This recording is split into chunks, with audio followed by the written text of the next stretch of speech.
Hello, everybody. My name is Alejandro, and welcome back to UC San Diego Trio's presentation on how to get great grades in college. In the last video, we covered are the 3 P's of plan, practice, and persevere. And in this final video, we will be covering essay writing. Essay writing. So let's get right into it.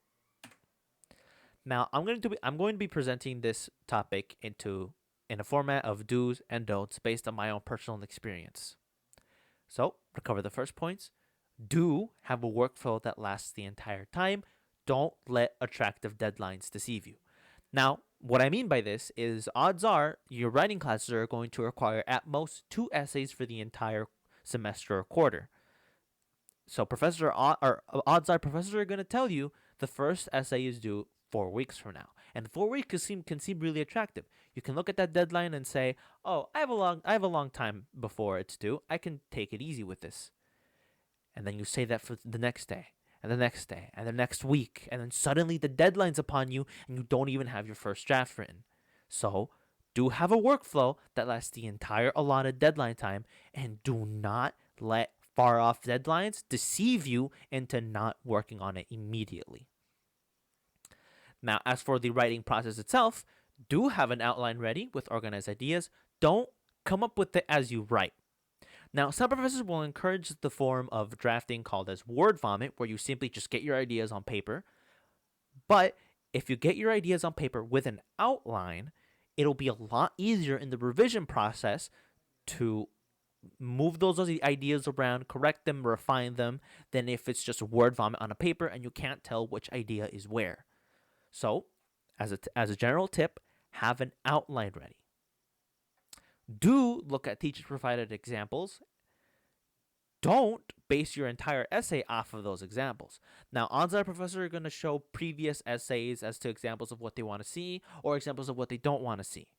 This is an incredibly useful tool to guide your own writing, but make sure you're not copying the good example verbatim. This is plagiarism. Make sure you are adding your own twist to your essay and that you're not just copying what the professor thinks look nice. They can tell. Do make time to step away from your essay and let your ideas rest. Don't begin the revision process right after finishing your first draft. We are biased to our own work. So, after writing an essay, we think the ideas are good and solid. But odds are we're blind to our own actual mistakes. So, make some time, step away from the essay, do other work, relax, work on other classes, study other topics, and then come back to your essay with a fresh mind, and you'll be able to spot out any weird things that you wouldn't have before. But to do this, you need to make sure that you have a workflow that doesn't leave you revisioning really close to the deadline, or revising really close to the deadline. Apologies. Do make sure that any quotes from sources are cited correctly and, more importantly, serve a definite purpose.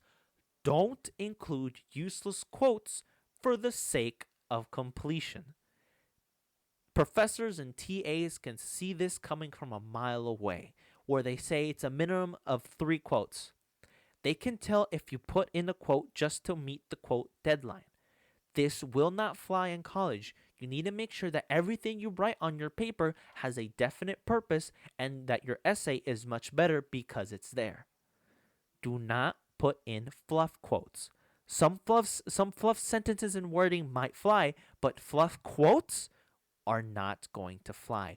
Make sure you know the material enough to actually put impactful, important quotes in your essays.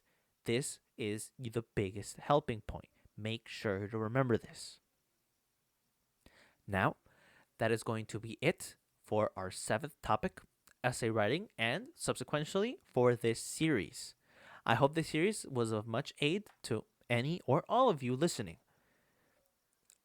Be on the lookout for any more videos coming out from UC Trio. Thank you for joining me, and have a good one.